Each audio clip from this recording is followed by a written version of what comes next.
Ya,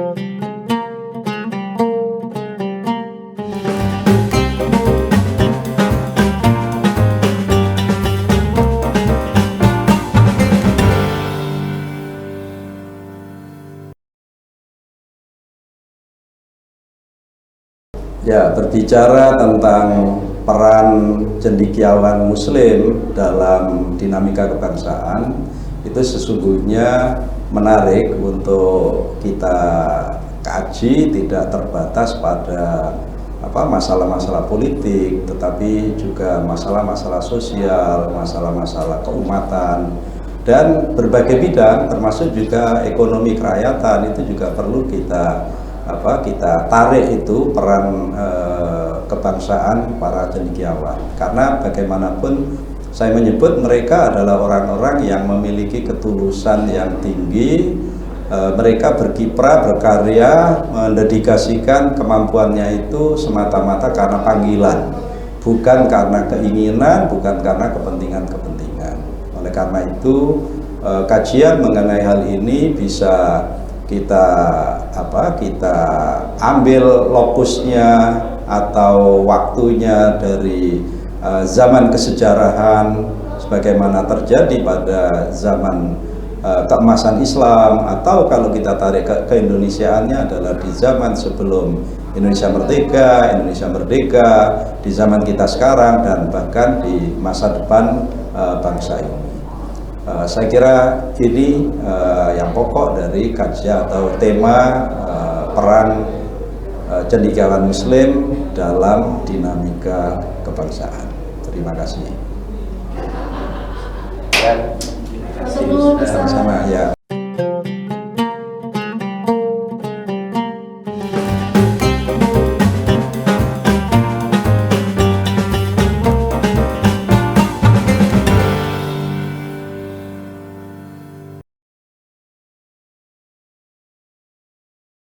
Bismillahirrahmanirrahim. Assalamualaikum warahmatullahi wabarakatuh. Pemirsa Jember 1 TV yang dirahmati Allah, ilmuwan berperan penting dalam kemajuan peradaban dan kualitas hidup masyarakat. Dengan kemampuan akademik yang luar biasa baik, para ilmuwan membantu masyarakat menemukan solusi terhadap masalahnya. Begitu juga dengan perkembangan sejarah Islam di dunia yang tak lepas dari perkembangan ilmu pengetahuan yang begitu pesat. Hal ini tak luput dari peran para cendekiawan Muslim dalam memajukan teknologi maupun perkembangan ilmu lainnya melalui penemuan-penemuan mereka. Lantas dalam kehidupan bermasyarakat dan bernegara, kerap kali kita menemukan fenomena sosial yang begitu dinamis. Lalu bagaimana sebenarnya tugas maupun peran para cendekiawan Muslim dalam dinamika kebangsaan? Selengkapnya kita akan bahas bersama narasumber yang telah hadir bersama saya di studio kali ini. Beliau adalah Dr. Haji Aminullah El-Hadi, MAG. Kita akan sapa beliau terlebih dahulu, pemirsa. Assalamualaikum warahmatullahi wabarakatuh, Ustaz. Waalaikumsalam warahmatullahi wabarakatuh. Selamat datang di Jember 1 TV. Bagaimana kabarnya hari ini? Alhamdulillah baik. Ya, senang saya diundang ke studio ini. Ya. Betul, ini sudah kedua kali beliau jenengan hadir di sini. Sebagai narasumber dalam Status Embun. Dan tema pada episode kali ini cukup menarik, Ustadz, mengenai tugas cendekiawan Muslim dalam dinamika kebangsaan. Sebenarnya cendekiawan Muslim itu bagaimana, dan bagaimana sebenarnya peran yang cukup signifikan terhadap kemajuan bangsa? Selengkapnya akan kami berikan waktu kepada Ustadz untuk memberikan pemaparan bagi kita semua. Baik, terima kasih. Assalamualaikum warahmatullahi wabarakatuh. Waalaikumsalam warahmatullahi wabarakatuh. Alhamdulillahirabbil alamin. Wa bihi nasta'inu ala umurid dunya waddin. Wassalatu wassalamu ala sayyidil mursalin wa ala alihi wa ashabihi ajma'in. Pemirsa Jember 1 TV yang berbahagia, dan juga Mbak Bia menemani saya di studio. Alhamdulillah, karena karunia dan nikmat dari Allah kita bisa hadir di studio ini, dan mudah-mudahan kehadiran dalam Status Embun ini akan memberikan hikmah bagi kita, dan Allah berkahi pertemuan dan tayangan siaran ini. Mudah-mudahan salawat dan salam selalu terlimpahkan kepada junjungan kita Rasulullah Muhammad SAW. Tema yang tadi disebutkan oleh Mbak Pia itu saya kira juga menarik dan layak untuk kita bincang, yaitu peran cendekiawan Muslim dalam dinamika kebangsaan. Kalau kita tarik kebangsaan ini nanti Indonesia, tetapi sebelum masuk ke Indonesia kita bicarakan yang luas dulu. Tadi pengantar Mbak Pia bagus ini. Jadi pengantarnya tadi dimulai dari peradaban dunia Islam yang tidak lepas dari peran kaum cendekiawannya. Betul sekali. Dan itu betul dalam sejarah memang begitu. Jadi sejarah di zaman keemasan Islam dulu memang itu merupakan peran kuat dari para cendekiawan, sehingga kehadiran mereka mampu kemudian mengubah dunia. Jadi kita tidak membayangkannya sekarang, tapi kalau kita lakukan telisik sejarah, kira-kira abad ke-9, abad ke-10 sampai nanti puncaknya di abad ke-13, itu luar biasa peran kaum cendekiawan Muslim dalam menggerakkan dunia, dalam melakukan perubahan terhadap dunia. Dan bisa dikatakan mereka adalah agent of the world change. Jadi mereka adalah pelaku-pelaku perubahan dunia. Dari dunia yang mungkin bisa disebut sebagai dunia yang masih berada dalam kegelapan, tapi kemudian dengan kecendekiaan mereka. Jadi apa itu cendekiawan tadi, menarik pertanyaan tadi, mungkin itu nanti kita akan kupas sekilas saja. Jadi karena kecendekiaan mereka itu, mereka mengubah dari masyarakat yang berperadaban rendah menuju masyarakat yang berperadaban tinggi, yang terjadi tadi saya sebut dari abad ke-9 sampai dengan abad ke-13, dan puncaknya itu ada di abad ke-10 dan 11. Baik, siapa mereka cendekiawan? Nah, cendekiawan adalah mereka kaum, bukan hanya kaum terpelajar, bukan hanya mereka yang menempuh pendidikan formal seperti zaman kita sekarang, tapi mereka dulu adalah orang-orang yang sadar terhadap apa yang ada di lingkungannya. Karena itu ketertarikan mereka atau gerak mereka tadi itu terdorong oleh semangat dari firman Allah, ayat Al-Quran, inna fi khalqis samawati wal ard wakhtilafil laili wan nahar la ayatil liulil albab. Jadi terdorong oleh seruan itu, sesungguhnya dalam penciptaan langit dan bumi, kemudian perputaran siang dan malam itu, kata Al-Quran, ada di dalamnya itu tanda-tanda kekuasaan Allah. Bukan bagi semua orang, ternyata disebut itu la ayatil liulil albab, bagi kaum ulul albab. Nah, ulul albab inilah kalau dalam bahasa kita sekarang kaum cendekiawan, yaitu orang yang memiliki kesadaran tinggi, bukan hanya kesadaran dalam diri, tapi kesadaran terhadap lingkungannya, lingkungan sosialnya maupun lingkungan alamnya. Maka tadi gambaran ayat tadi kan dalam penciptaan langit dan bumi. Jadi bukan hanya mengatakan, oh syukur kita karena bumi kita dibuat terbentang, kita bisa kemana-mana. Oh syukur kita karena di atas kita terbentang atap langit. Nah, tidak hanya itu, tetapi ada ada pelajaran-pelajaran. Kalau kita sebut mungkin ada misteri-misteri yang orang-orang cendekiawan itulah yang nanti bisa mengungkap. Begitu juga perputaran malam dan siang. Bagi yang awam mungkin menganggap perputaran malam dan siang ini terjadi setiap hari.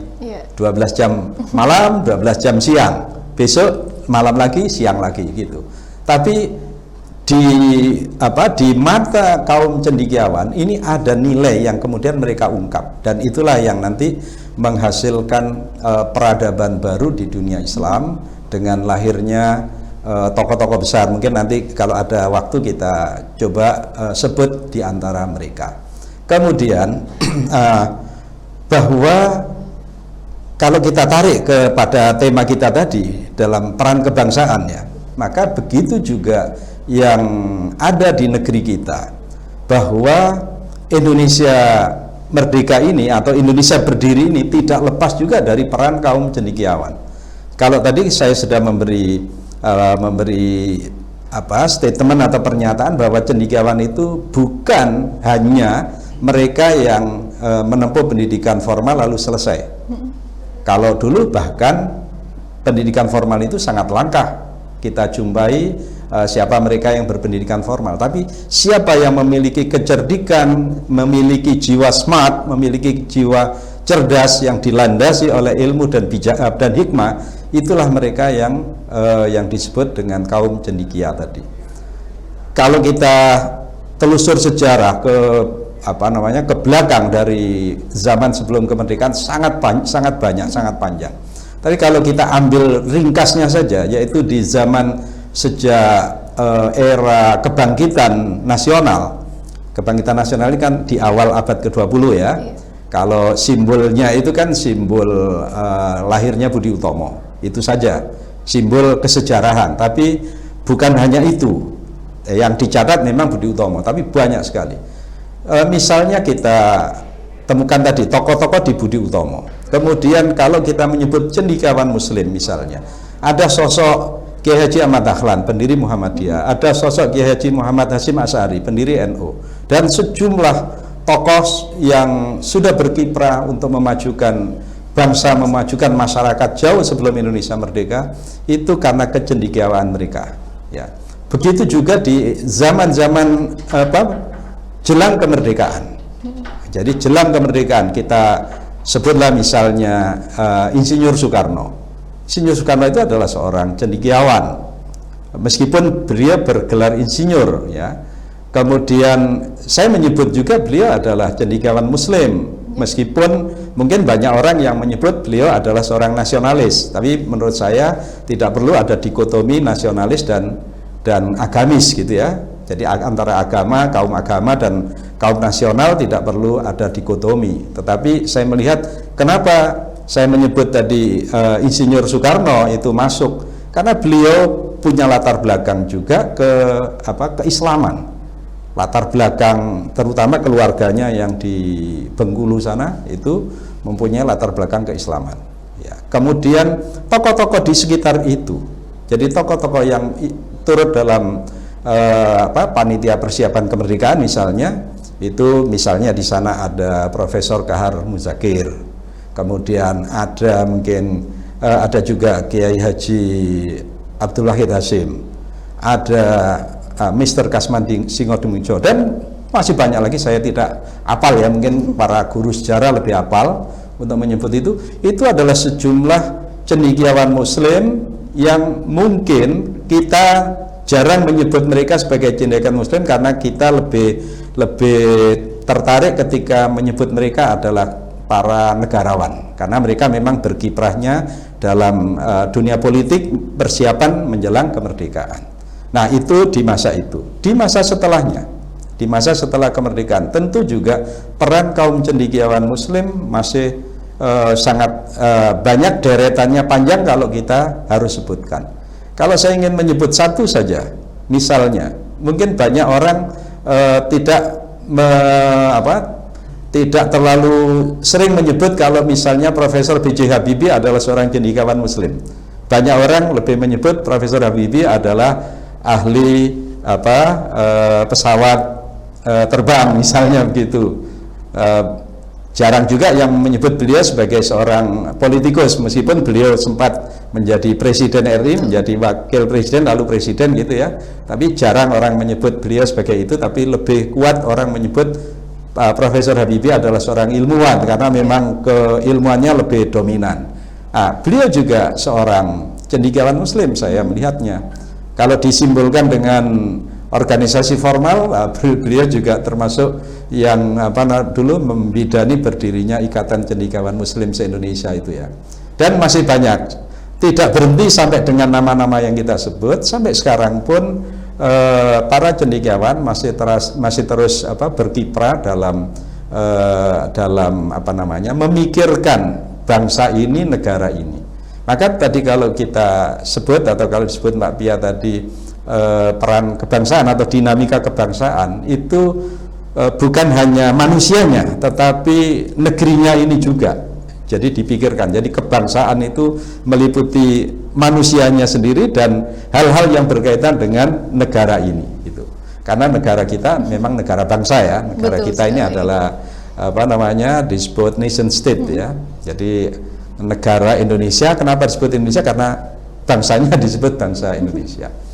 Nah, kemudian begini, memang cendekiawan itu kalau tadi saya berikan gambaran, batasannya adalah orang yang menguasai ilmu yang dilandasi dengan kebijaksanaan. Tentu saja mereka memiliki modal kecerdasan, maka mereka para cendekiawan ini sepanjang zaman selalu akan berperan nanti. Kalau tadi kita menyebut masa lalu di zaman peradaban Islam, lalu di awal kemerdekaan, menjelang kemerdekaan Indonesia, lalu di awal kemerdekaan Indonesia, dan sampai dengan masa yang sudah berlalu di era kita ini, dan ke depan mereka masih tetap diperlukan. Saya kira perjalanan bangsa ini tidak bisa dipisahkan dari kita membutuhkan mereka. Saya beri contoh gini, Mbak Pia, misalnya ya, di setiap kali kita atau pemerintah ataupun wakil rakyat akan membuat suatu produk, apakah itu undang-undang atau peraturan, biasanya selalu dimintakan sana pandangan para cendekiawan dalam bentuk apa? Misalnya naskah akademik. Kita sering mendengar istilah itu, naskah akademik. Naskah akademik itu harus keluar dari pikiran-pikiran kaum cendekiawan. Jadi tidak cukup hanya dirancang oleh para politisi, mohon maaf para politikus ya, mohon maaf. Saya tidak mengatakan bahwa para politikus itu tidak memiliki kecendekiaan, tidak.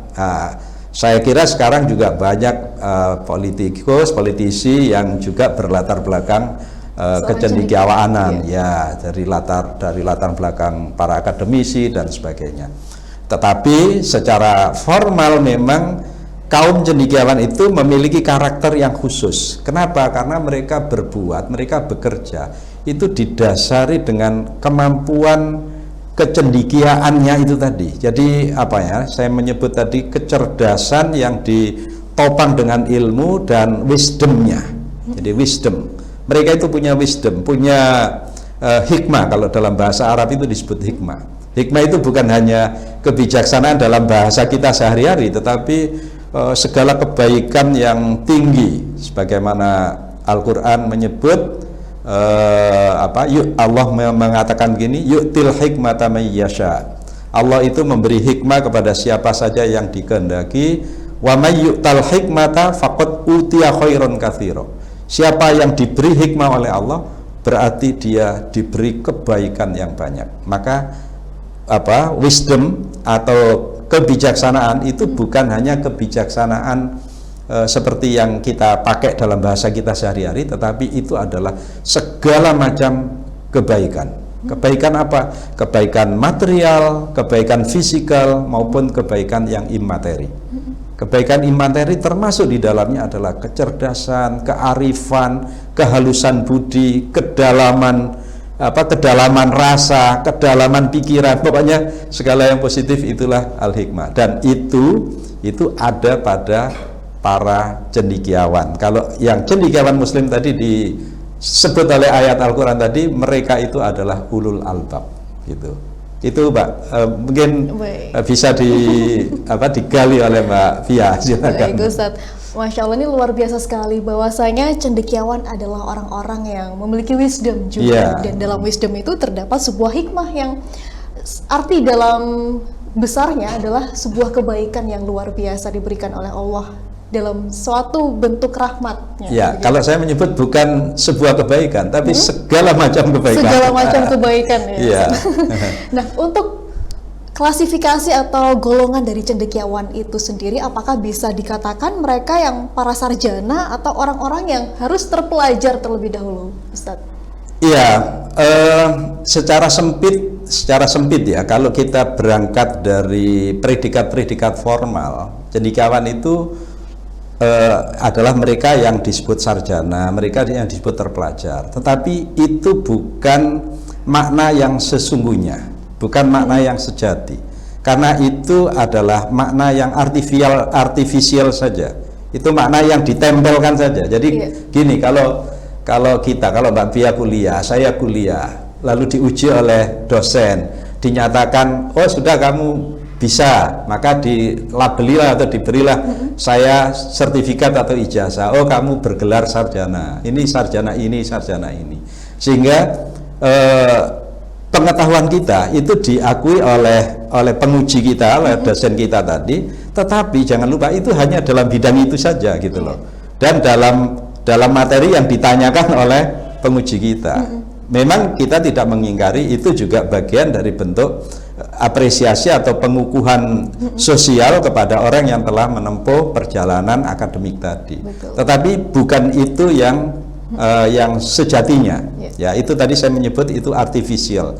Oleh karena itu cendekiawan tidak terbatas hanya mereka yang menempuh pendidikan lalu lulus dari pendidikan, tidak cukup hanya itu. Kalau tadi saya menyebut beberapa nama, baik nama di zaman klasik dulu ya, di zaman awal Islam, di abad pertengahan Islam, ataupun di Indonesia menjelang kemerdekaan tadi, mereka tidak menempuh pendidikan formal, belum ada perguruan tinggi kan. Ya, kecuali menjelang kemerdekaan yang tokoh-tokoh kita sebut yang berkiprah dalam persiapan kemerdekaan, memang mereka kaum terpelajar. Tadi Insinyur Soekarno jelas kuliah, siapa tadi, Profesor Abdul Kahar Muzakir jelas kuliah, Mr. Kasman Singotimojo jelas kuliah gitu ya. Jadi ada beberapa orang yang kuliah, tapi bukan hanya mereka yang menempuh pendidikan formal itu yang disebut sebagai cendekiawan. Jadi maknanya semakin luas, tetapi bukan pada atribut yang diperoleh, tetapi predikat yang dimiliki, ya, predikatnya. Jadi predikat itu kemampuannya tadi.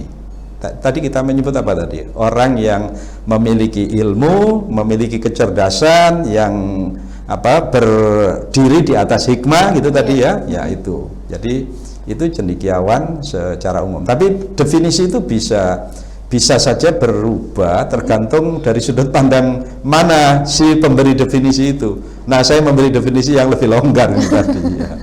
Nah, Ustadz, kalau misalkan di Islam sendiri kita ada suatu istilah atau penyebutan terkait dengan ulama begitu. Apakah mereka itu juga bisa dikatakan sebagai seorang cendekiawan ataukah ada perbedaan di dalamnya? Iya, sekarang di Indonesia maupun di dunia secara luas ya, kita mengenal istilah ulama. Sebenarnya kata ulama itu kalau dari bahasa Arab ya, dari bentuk tunggalnya itu alim. Alim itu kalau bahasa Sangsekertanya ya sarjana itu tadi. Itu bahasa Sangsekertanya. Jadi alim, orang yang berilmu. Kalau orangnya banyak atau kolektif disebut ulama. Tapi dalam bahasa Indonesia kita biasa menggunakan bentuk jamak tapi untuk tunggal. Ada kita mengatakan seorang ulama, gitu kan? Sama dengan kita menyebut ada seorang hadirin sudah masuk. Padahal hadirin itu jamak kalau dalam bahasa Arab. Ya, tapi itulah bahasa itu dinamis ya. Nah, apakah kaum ulama itu cendekiawan? Iya. Begitu juga tadi yang saya sebut tadi kata ulul albab ya, kalau dalam Al-Qur'an itu ya mereka adalah kaum cendekiawan. Karena yang disebut ulama itu bukan hanya mereka yang menyelesaikan pendidikan atau pelajaran pada derajat tertentu, tetapi mereka yang sudah mencapai derajat, kalau dalam bahasa lain ya, bahasa tasawuf itu sudah mencapai makom tertentu, mencapai grade tertentu. Tapi grade-nya itu bukan ditentukan oleh institusi, bukan ditentukan oleh kemauan orang, tapi grade-nya itu nanti akan tampak ketika orang itu terjun di dalam kehidupan nyata, terjun dalam masyarakat misalnya. Orang ini bisa menyelesaikan apa enggak gitu ya. Itu mereka itu yang disebut cendekiawan, disebut ulama. Maka begini, ketika kita mempunyai istilah cendekiawan, punya istilah ulama, itu sebenarnya tidak perlu ada dikotomi, meskipun kadang-kadang sering ada orang melihatnya dalam konteks apa. Nah, cendekiawan biasanya dikaitkan dengan hal-hal dunia yang sangat luas dan yang berkaitan dengan keduniaan. Sementara keulamaan itu sering dikaitkan dengan hal-hal yang bersifat keagamaan atau keakhiratan. Sebenarnya tidak. Jadi dua-duanya itu harus. Karena apa? Karena seorang ulama, seorang cendekiawan itu kalau dalam pandangan Islam itu Al-Quran menyebut begini, innama yakhsyallaha min ibadihil ulama. Di antara hamba-hamba Allah, di antara umat manusia, itu yang paling takut kepada Allah adalah kaum cendekiawan, para ulama itu. Kenapa takut? Karena mereka itu bertanggung jawab. Para cendekiawan itu bukan hanya pandai, lalu dengan kepandaiannya mereka mengambil manfaat sebesar-besarnya. Kalau dalam bahasa sekarang itu mengumpulkan harta sebanyak-banyaknya karena kepandaiannya, tidak. Tapi seorang cendekiawan itu mengabdikan kecerdasan dan ilmunya tadi itu untuk maslahah orang banyak. Itu kebermanfaatan bersama, dimanfaatkan untuk orang banyak, iya. Jadi bukan hanya untuk dirinya.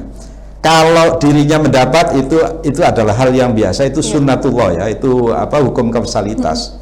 Ya samalah kalau misalnya kita pergi kemana, nanti kita ingin melakukan bakti sosial, lalu kita mendapat sesuatu, itu hal yang biasa, itu ikutan ya. Tapi tujuannya bukan mendapatkan itu tadi, tapi tujuannya adalah untuk berdedikasi atau mengabdikan kemampuannya untuk orang banyak ini tadi. Nah, cendekiawan itu tampaknya begitu kalau saya memaknai secara luas. Baik. Gitu, Mbak. Nah, berbicara tentang dikotomi tadi, Ustadz, terkait dengan tema kita episode kali ini juga berkaitan mengenai cendekiawan Muslim. Apakah ada perbedaan cendekiawan Muslim? Seakan-akan terkesan ada cendekiawan non-Muslim. Apakah kesan tersebut menimbulkan hal-hal yang di luar keinginan gitu, Ustaz? Iya.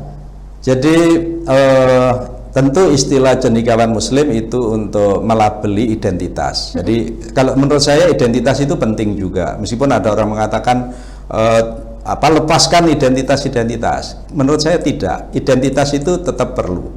Tetapi ketika seseorang, tadi saya menyebut bahwa cendekiawan itu adalah predikat yang melekat pada seseorang, ya, bukan sesuatu yang dicapai, tetapi yang dimiliki atau kekayaan di dalam dirinya. Maka tugas tadi saya menyebut mengabdikan atau mendedikasikan segala kemampuan dan karyanya untuk kemaslahatan, itu menjadikan meskipun dia beratribut sebagai Muslim, tetapi sasaran atau siapa yang menjadi yang akan mendapatkan manfaat dari kecendekiaannya tidak boleh dibatasi hanya orang Muslim saja. Maka kalau kemudian ada cendekiawan non Muslim, yaitu hal yang biasa. Saya kira itu identitas dalam kehidupan di dunia itu hal biasa dan penting juga, sama dengan kalau Mbak Pia misalnya alamatnya di Jalan Gajah Mada, yang ini alamatnya di Jalan Ahmad Yani, itu identitas juga gitu loh. Jadi bukan di mana tinggal di Indonesia, tidak cukup hanya itu. Jadi perlu juga ada identitas. Kuliah di mana? Oh, di universitas ini. Yang ini mana? Di universitas satunya. Nah itu juga identitas. Jadi kalau tadi ada cendekiawan Muslim, lalu ada cendekiawan non Muslim, tetap identitas boleh, tetapi tidak perlu dipertentangkan dalam hal-hal yang berkaitan dengan kemaslahatan. Tapi kalau dengan tanggung jawab keagamaannya, karena cendekiawan Muslim pasti dia terikat dengan nilai-nilai keislaman, termasuk tanggung jawabnya tadi adalah tanggung jawab keagamaan, karena di dalam Islam itu kan disebut bahwa setiap orang itu penanggung jawab. Nah, apalagi dia cendekiawan gitu loh. Jadi kullukum ra'in wa kullukum mas'ulun an ra'iyati. Itu kata Nabi. Semua kamu ini adalah orang yang bertanggung jawab.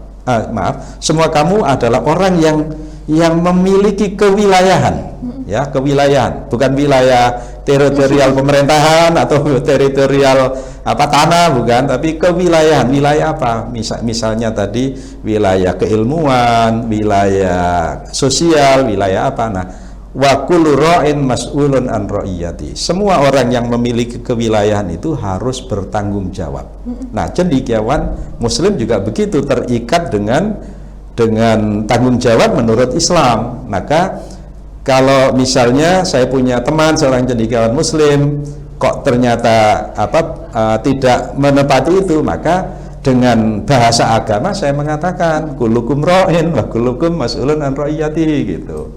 Jadi gitu, Mbak. Jadi tidak perlu ada dikotomi, tapi identitas masih tetap diperlukan untuk mengetahui berbasis apa atau atas dasar apa orang itu mengabdikan dirinya, ya sama-sama untuk atas dasar kemanusiaan, tapi di sini atas dasar didorong oleh agamanya. Yang di sana atas dasar kemanusiaan didorong juga oleh agamanya. Dan gitu. tidak perlu dipertentangkan terkait dengan tujuan kemaslahatan bersama tadi ya Ustadz. Nah, Ustadz tadi sudah sempat menyinggung bagaimana cendekiawan Muslim berperan dalam sejarah keindonesiaan kita. Lalu bagaimana peran mereka dalam perjalanan bangsa Indonesia ke depan, Ustadz? Nah, ini maka tadi saya menyebut peran itu sebenarnya tidak terhenti dalam catatan sejarah saja.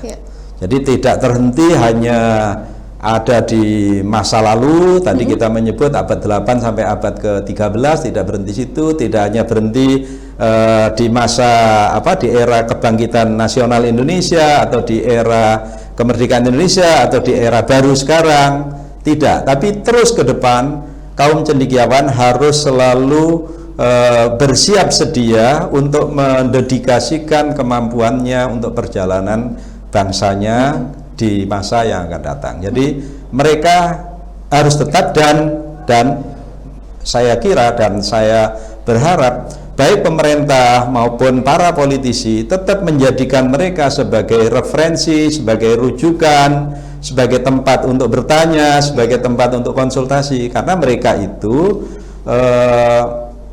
saya melihatnya mereka itu lebih lebih, mohon maaf karena saya menyebut, lebih bersih hatinya atau lebih lurus gitu ya. Lebih lurus, kenapa?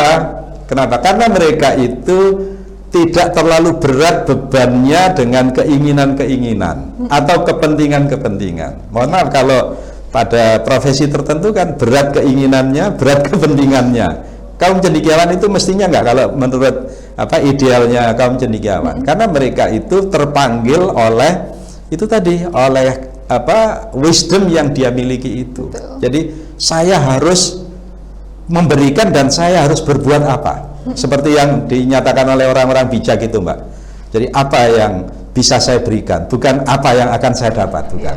Itu kaum cendekiawan itu mestinya begitu. Gitu. Luar biasa, Masya Allah. Saat ini sebuah ilmu yang luar biasa. Bagaimana kita harus menyadari bahwa kita juga insan yang perlu untuk banyak-banyak menuntut ilmu dan tentunya punya tanggung jawab dalam kewilayahannya masing-masing, begitu. Dan semoga tayangan pada episode kali ini mengenai tema tugas cendekiawan Muslim dalam dinamika kebangsaan bisa mendatangkan barokah bagi kita semua. Semoga pula pahala-pahala bisa terus mengalir kepada beliau-beliau yang dengan tulus ikhlas menyampaikan ayat-ayat Allah. Terima kasih kepada Dr. Haji Aminullah El Hadi MAG, Ustaz. Matur nuwun atas ilmunya hari ini. Dan pemirsa, demikian tadi episode Sate Sembun pada hari ini. Terima kasih atas kebersamaannya. Saya Pia Mediana mohon undur diri. Akhir kata, wallahumma fiqh lakum itorik. Wassalamualaikum warahmatullahi wabarakatuh. Waalaikumsalam warahmatullahi wabarakatuh. Sama-sama ya.